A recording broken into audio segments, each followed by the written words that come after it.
Hey Optimancers, Chris here. I want to start with this video with an announcement. I've made a significant upgrade to Archmage Patreon perks. Archmage level support for $25 a month has always provided access to my videos early and without YouTube ads, a monthly call out on my videos, access to exclusive patron Discord chat, and the opportunity to participate in a tabletop role-playing one-shot each month, which I often join as a player, as well as the opportunity to run as many one-shots as you like. These 3 to 4 hour one-shots can be D&D or the D&D 2024 playtest, but just in January there were opportunities to play the DC 20 playtest, the MCDM RPG playtest, a one-shot with a Cypher system, a Pulp Call of Cthulhu game, a Cyberpunk Red one-shot, and Shadow of the Demon Lords. So no matter what your role-playing preferences are, there's often games for you. But the announcement is that, effective immediately, Archmage level patrons may now participate in as many of these games as they want each month. I'm not increasing the price, just the benefits, so if you're already a supporter of Archmage level or higher, just be aware this change has happened, and if you are a patron of lower level, or a non-patron, and you've considered this level of support, take another look. That's a lot of games for $25 a month. A link to my Patreon page is in the video description, and as always, any level of support is always highly appreciated. Okay, on with the video. So, the Dungeon Dudes released a short a couple weeks ago explaining the rule for casting spells with a bonus action in D&D, and Kelly left posts on X, formerly known as Twitter. We made a short about the casting a spell as a bonus action rule in D&D 5e, a pretty standard rule from the book that we simply explained. Not a single comment has been positive. I'm baffled. People are either mad the rule exists or mad at us for explaining it. People are posting nonsense about how we're hindering fun or taking away cool things in the game. I'm also wondering if these same people upset about this rule are the ones upset that 5e has no balance. We've used it forever, still having fun. Anyways, apparently no one except us uses this rule, which I think causes some balance issues personally. Using it also has never hindered my fun, having playtested a sorcerer for 17 levels. Now, the bonus action casting rule in D&D is easily one of the most misremembered rules in the game, and it is super clunky, and I think most of us were hoping it would be revised in the 2024 Player's Handbook, and I've been discussing here and there for months now what the new wording might be.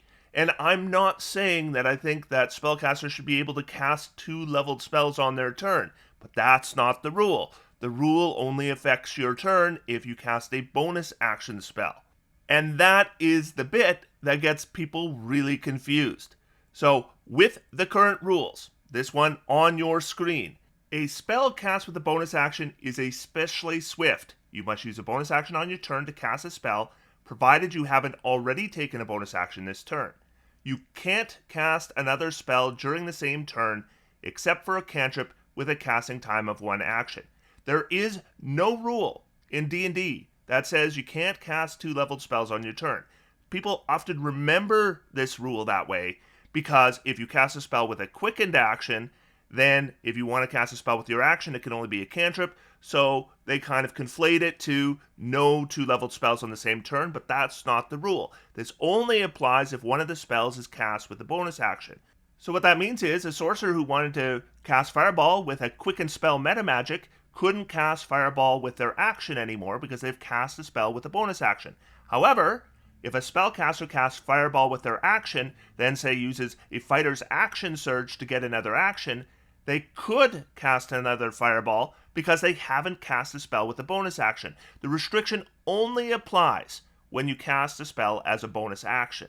Also, it doesn't just affect your action on your turn. So if you cast a spell with a bonus action, any other spell you cast on your turn may only be a cantrip with a casting time of 1 action.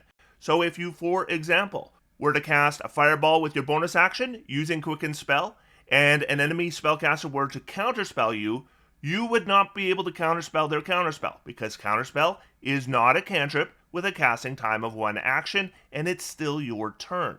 And what do I mean by this being clunky? So if I cast a Quickened Fireball, then I've cast a spell with a bonus action, so then I could cast a Firebolt with my action, and that would be legal. However, if I was to cast a Quickened Action Firebolt, I would not be able to cast a fireball with my action because it's not a cantrip with a casting time of 1 action, and it doesn't matter if the bonus action spell I cast is a cantrip or not.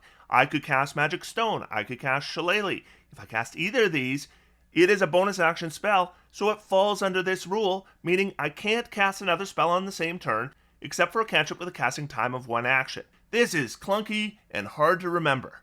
And here's the good news. I think it's going away.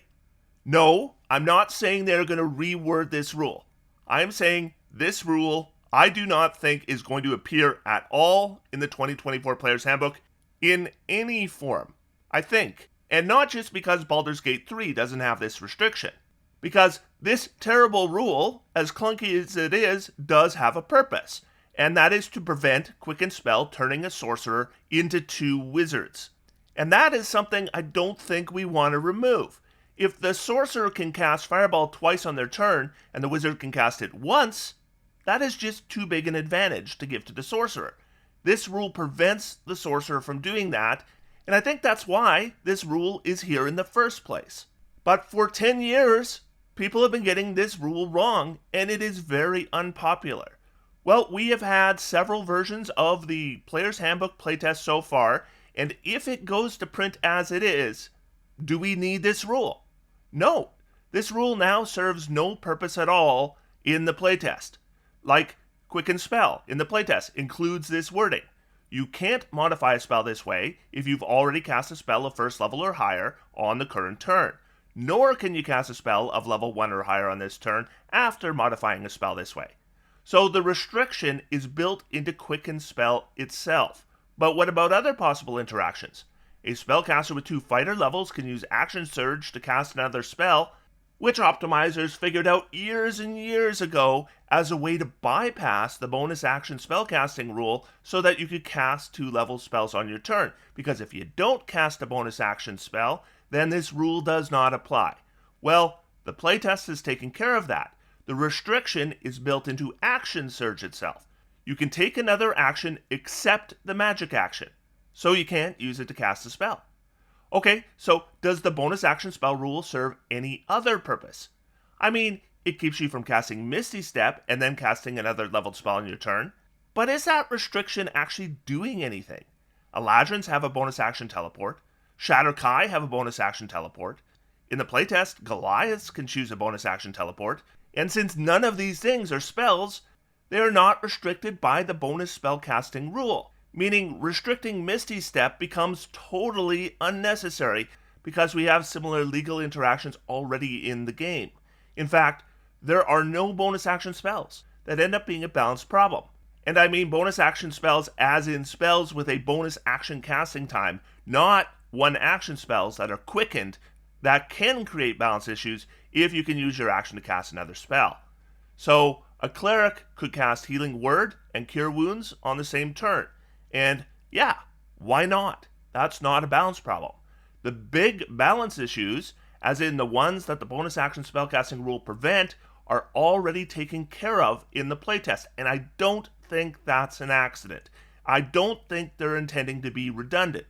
The bonus action spellcasting rule, because of these changes, can just go away, and the game will work fine, and the designers won't need to consistently explain how it works, and YouTubers like Monty and Kelly won't have to continually explain how it works because people can't seem to get the rule straight. The perfect solution is to just get rid of it and fix the balance issues in the features themselves that cause the balance issues without it.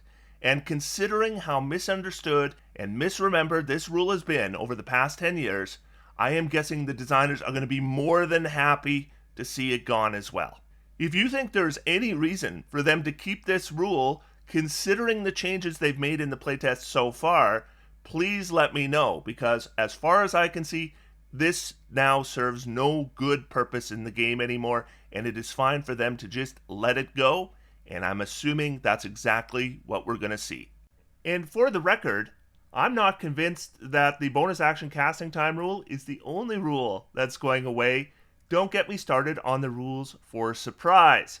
But before we end this video, I do want to thank my current Archmage level supporters, Awesome Face, Benjamin, Christophe, Condor, Dash Panther, Dave Peters, David Lotz, David W. Skibbins, Ido, Isaac Leister, James Thomas, Jeremy Brown, Jonathan Lexi, K.J. Aurelio, Kavathe, Leonardo Gonzalez, Migish, Mr. Muffins, Rye Squy, Stephen Edmondson, TUM, The Al Gore Rhythm, and Valentin. And until next time, I'm going to sit back, relax, and have some fun. D&D is for everyone. Thanks, everybody, and I'll talk to you soon.